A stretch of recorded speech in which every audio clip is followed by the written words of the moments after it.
बैठ के तू अपने अंदर सिकंदर ढूंढता है। बैठ के तू अपने अंदर सिकंदर ढूंढता है। रख के हथेली पे नसीब अपना मुकद्दर ढूंढता है। अरे सीखना है सीख तू उस समुंदर से भी। अरे सीखना है तो सीख उस समुंदर से भी, जो टकराने के लिए सिर्फ पत्थर ढूंढता है। नमस्कार दोस्तों, डीके एग्जाम सेंटर में आप सबका स्वागत है।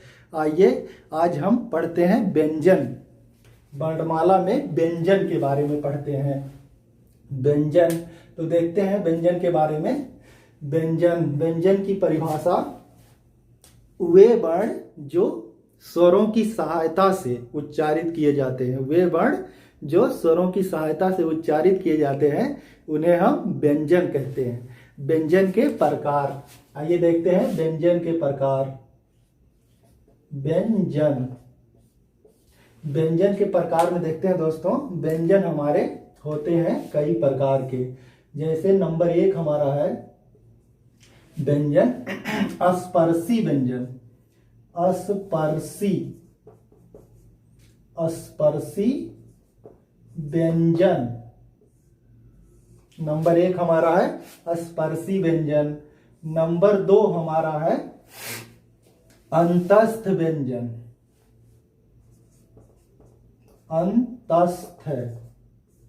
अंतस्थ व्यंजन। नंबर 3 हमारा है ऊष्म व्यंजन।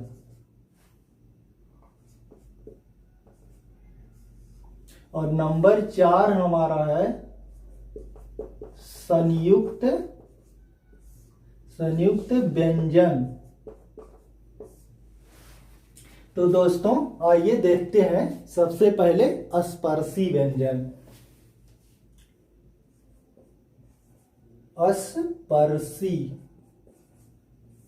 स्पर्शी व्यंजन। दोस्तों स्पर्शी व्यंजन ये ऐसे व्यंजन होते हैं जो एकदम डिपेंड होते हैं पूरी तरह से स्पर्श पर, जीभ के स्पर्श से ही बोले जाते हैं। उन्हें हम स्पर्शी व्यंजन कहते हैं। इनकी संख्या होती है 25। दोस्तों इनकी संख्या मुख्य रूप से 25 होती है। ये पूरी तरह से सिर्फ और सिर्फ जीभ के स्पर्श पर ही डिपेंड करते हैं। ये पूरी तरह से स्पर्श से ही बोले जाते हैं, इसीलिए इनका नाम स्पर्शी व्यंजन पड़ा हुआ है। ये दोस्तों 5 वर्ग में पाए जाते हैं।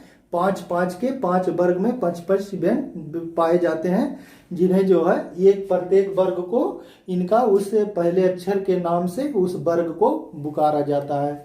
जैसे पहला इनका वर्ग है का वर्ग। इसमें 5 व्यंजन हमारे पाए जाते हैं। का, खा, गा, घा, अंगा। ये हमारे 5 व्यंजन का वर्ग में पाए जाते हैं। और दूसरे वर्ग में हमारे हैं खा, इसे वह बोलते हैं चा वर्ग। इसमें हमारा है चा, छा, जा, झा और इया। और तीसरा वर्ग हमारा है टा वर्ग। इसमें हमारा पाया जाता है टा, ठा, डा, ढा और अड़ा। अगला हमारा वर्ग है ता वर्ग। इसमें जो हमारा पाया जाता है ता, था, दा, धा, ना। अगला हमारा वर्ग है पा वर्ग। पा, फा, बा, भा, मा।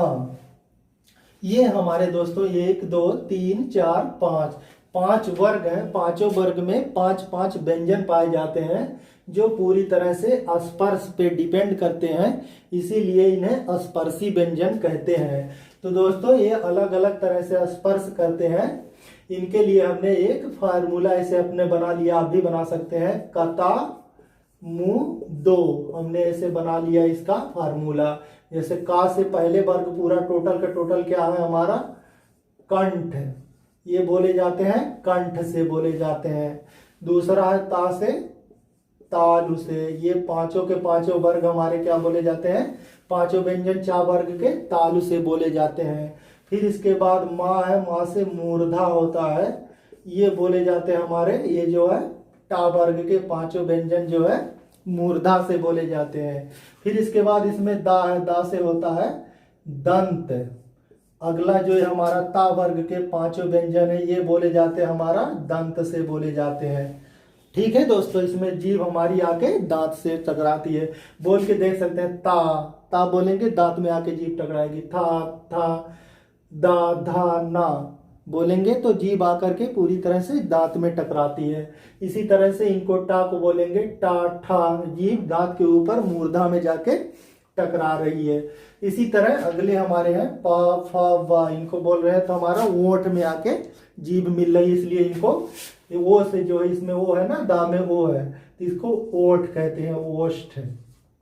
यानी पांचवा वर्ग हमारा ये किससे बोला जाता है, ओठ से बोला जाता है दोस्तों। ठीक है, तो आप आशा करते हैं समझ गए होंगे। इनकी संख्या होती है 25, 5 25 25। ये 25 ऐसे व्यंजन है जिन्हें हम स्पर्शी व्यंजन कहते हैं। आगे हमारे हैं कुछ व्यंजन, आगे हमारे हैं व्यंजन, ये एक हमारा है अंतस्थ व्यंजन। अंतस्थ व्यंजन, अंतस्थ व्यंजन, इन्हें हम या, रा, ला, वा, ये चार हमारे होते हैं। इनके नीचे हम भी लिखना चाहे लिख सकते हैं, पापा बाबा माँ, या रा, ला और वा। इन्हें हम चारों व्यंजन को कहते हैं अंतस्थ व्यंजन।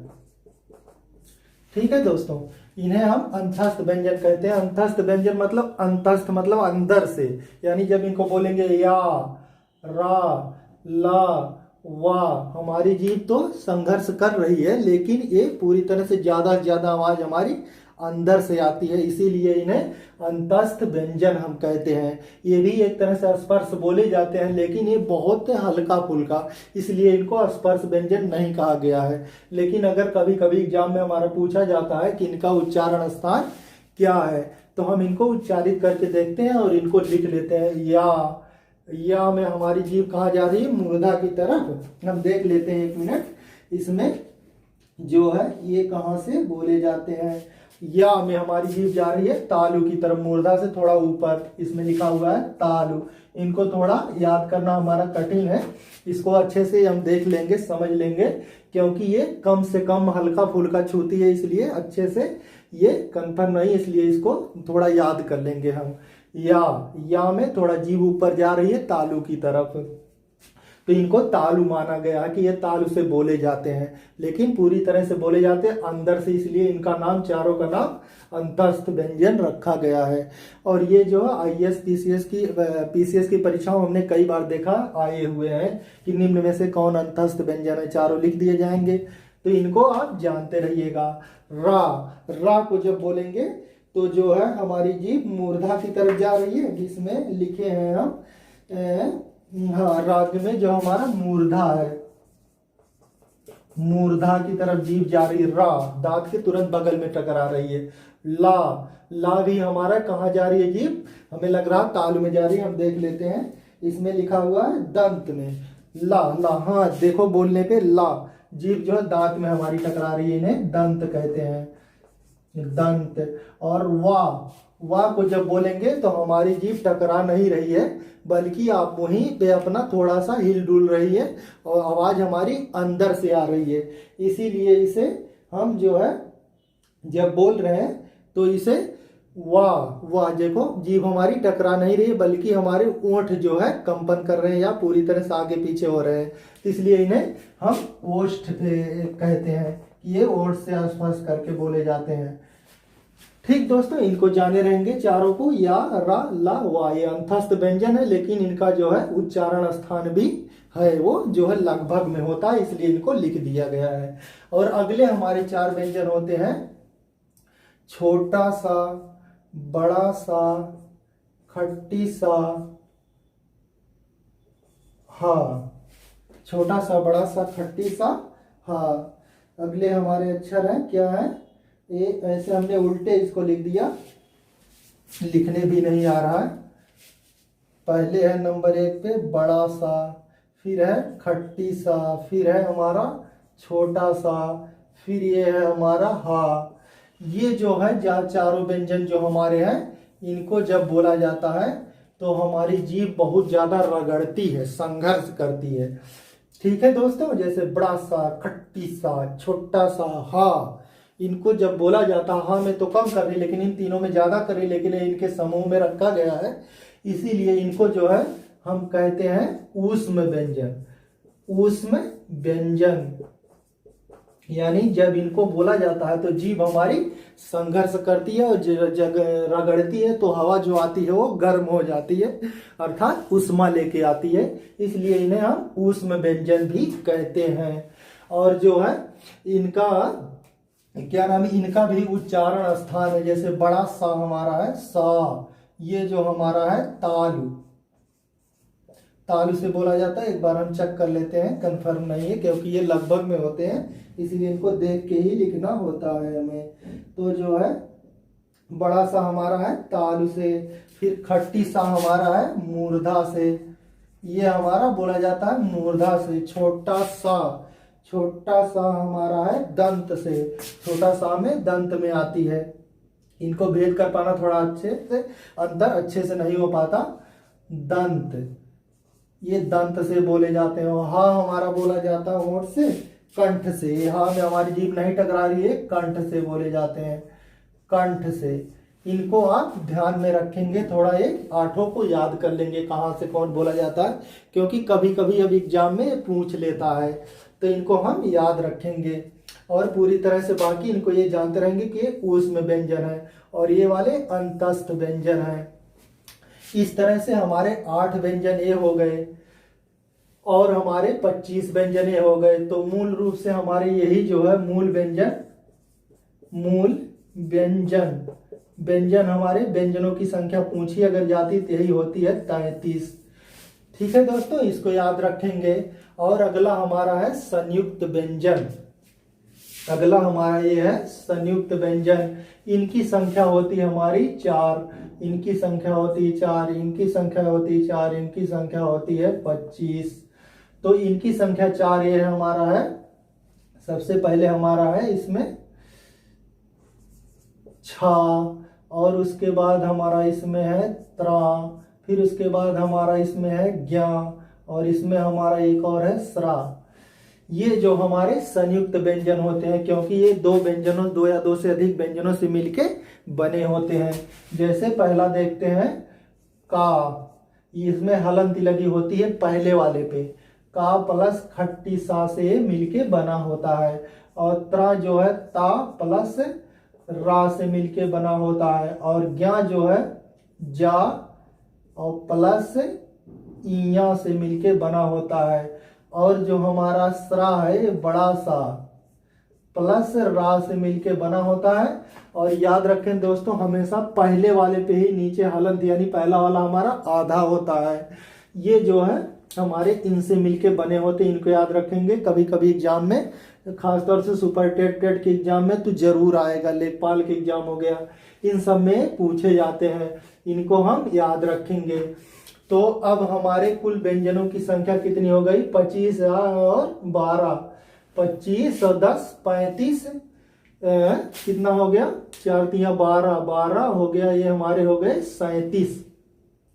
37 व्यंजन हो गए। 25 और 8 33, 4 37 व्यंजन हो गए। लेकिन हमारे मूल व्यंजनों की संख्या क्या होती है, 33। ये तो हमारे संयुक्त व्यंजन है, व्यंजनों से मिलके बने हुए, इसीलिए कभी कभी व्यंजनों की संख्या पूछ लेता तो हमारे विकल्प में 33 अगर है तो 33 हम लगाएंगे।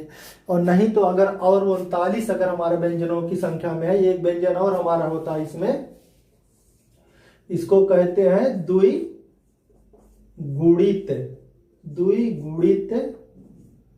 व्यंजन। ये जो है गुणित को अड़ाए से गुणित, द्विगुणित व्यंजन। द्विगुणित व्यंजन में हमारे 2, इनकी संख्या हमारी होती है 2, एक होता है इन्हीं में से ये जो है डा और ढा, ये जो है द्वि गुण उत्पन्न करता है। ये डा के नीचे एक बिंदी दे दें तो ढ़ा इसको बोलते हैं और इसको ढ़ा बोलते हैं। इन दोनों के नीचे अगर बिंदी दे दें हम तो ये एक अलग तरह के गुण प्रदर्शित करते हैं, इसीलिए इन्हें द्विगुणित व्यंजन कहते हैं। तो दो ये हमारे और हो गए, तो इनको मिला करके हमारे कुल व्यंजनों की संख्या यहां नीचे लिखते हैं। कुल व्यंजन की संख्या हमारी हो जाती है 39 और स्वर हमारे होते हैं 11 और हमारे होते हैं अयोग वाह हमारे होते हैं 2। इनको जब हम टोटल कर देंगे दोस्तों तो ये हो जाते हैं हमारे 52। इन्हीं 52 वर्णों की संख्या हमारे वर्णमाला में पाई जाती। इन्हीं को पूरे जब व्यवस्थित क्रम में लिखा जाता है वर्णों को तो उसे हम वर्णमाला कहते हैं। दोस्तों इसको अच्छे से अगर आप देख डालेंगे तो इसमें से कई क्वेश्चन ही हमारे परीक्षाओं में मिल जाएंगे। आशा करते हैं आपको समझ में आया होगा। इसी तरह अच्छी वीडियो पाने के लिए आप हमारे YouTube channel DK exam centre को सब्सक्राइब करें, लाइक करें और शेयर करें। हम अगली वीडियो में मिलेंगे, तब तक के लिए नमस्कार।